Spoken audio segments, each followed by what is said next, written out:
Dámy a páni z Progresívneho Slovenska, z opozície, videli ste štatistiky, ako nám stúpli úmrtia na rôzne srdcovo-cievne príhody kvôli očkovaniu?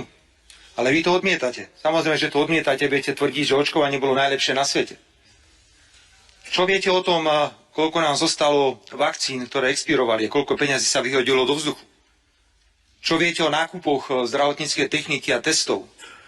Viete o tom, že sme preukázali veľmi jasne prepojenie trnavskej firmy na predsedu jednej z opozičných politických strán. 100 000-ové miliónové nákupy.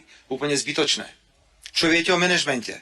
Čo viete o tom, čo sa dialo, pokiaľ išlo o príjmanie rôznych opatrení, ktoré podľa nášho názoru podstatne viac zvyšovali chorobnosť, ako to bolo možno v iných krajinách.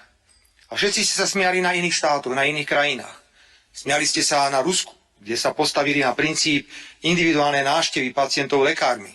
A podstatne lepšie to zvládli, ako sme to zvládli tu na Slovensku.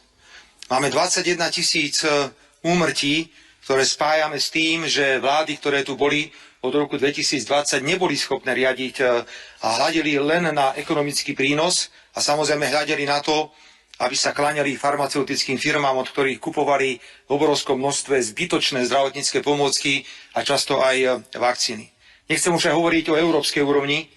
Viete, že som bol veľmi otvorený, ja som to povedal pani predsedničke Európskej komisie otvorene, že tie podozrenia, ktoré sú spojené s ňou a s nákupom, najväčším nákupom v histórii Európskej komisie vakcín, kedy si doslova do písmena vymieniala tajné SMS-ky s riaditeľom Pfizeru a kedy poslancom Európskeho parlamentu na posmech bola napísaná, vydaná správa, ktorá bola celá začiernená. Jednoducho nedozvieme sa nikdy pravdu, akú úlohu farmaceutické firmy zohrali a kto vlastne organizoval celý tento cirkus okolo covidu.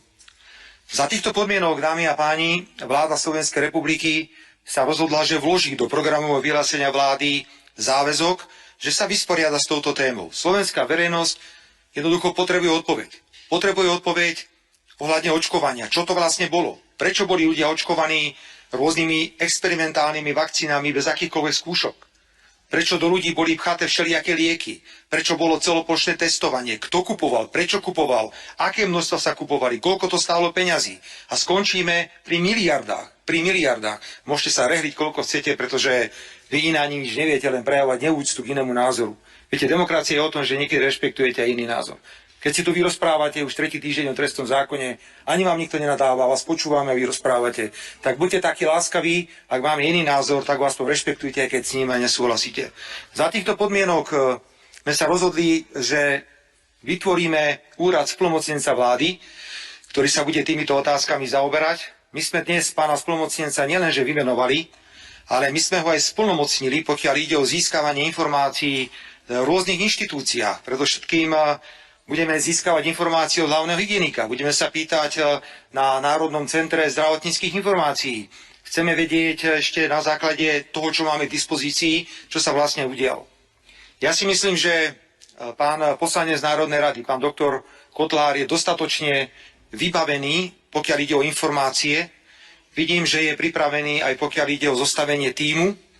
Požiadal som ho, aby predtým, ako budeme robiť akékoľvek verejné vyhlásenia, sme najprv všetko prešli na vláde a ja som absolútne, opakujem ešte raz, absolútne presvedčený, že jeho práca bude viesť k výsledkom, ktoré budeme zverejňovať a budeme slovenskej verejnosti hovoriť, čo sa to vlastne pre Boha počas toho covidu stalo. My dnes vieme jednu vec.